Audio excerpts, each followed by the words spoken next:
একটি শিরোপা দৌড় থেকে বিদায়ের শঙ্কা, আরেকটি থেকে ছিটকে যাওয়ার পর জয়ের পথে ফিরল আর্সেনাল। টটেনহ্যাম হটস্পারের বিপক্ষে পিছিয়ে পড়ার পর ঘুরে দাঁড়িয়ে জিতল মিকেল আর্তেতার দল।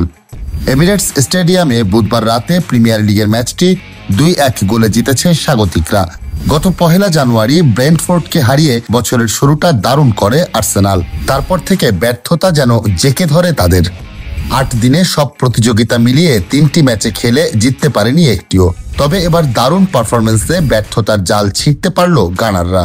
খুব আক্রমণাত্মক না হলেও ম্যাচের শুরুটা বেশ আত্মবিশ্বাসী করে আর্সেনাল।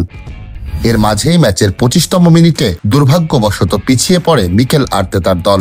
স্পার্সদের এগিয়ে নেয় দক্ষিণ কোরিয়ান ফরওয়ার্ড সন হিউং-মিন। গোল খেয়ে আক্রমণে জোর দেয় আর্সেনাল। প্রথম 35 মিনিটে 6টি কর্নার পায় দলটি, সপ্তমটিতে পায় গোলের দেখা। টটেনহ্যাম ফরওয়ার্ড ডমিনিক সোলাঙ্কির আত্মঘাতী গোলে সমতায় ফেরে আর্সেনাল। প্রথম গোলের 4 মিনিট পরই এগিয়ে যায় গতবারের রানার্স আপরা। মার্টিন ওডেগোরের অ্যাসিস্টে জোরালো শটে গোলরক্ষককে পরাস্ত করেন বেলজিয়ান ফরওয়ার্ড লিয়ান্দ্রো ট্রোসার্ড। আর শেষ দিকে মরিয়া হয়ে ওঠে টটেনহ্যাম, কিন্তু সমতাসূচক গোলের দেখা আর পায়নি তারা। এবারের লিগে আর্সেনালের এটা দ্বাদশ জয়, সঙ্গে 7টি ড্রয়ে 21 ম্যাচে 43 পয়েন্ট নিয়ে দ্বিতীয় স্থানে ফিরল তারা।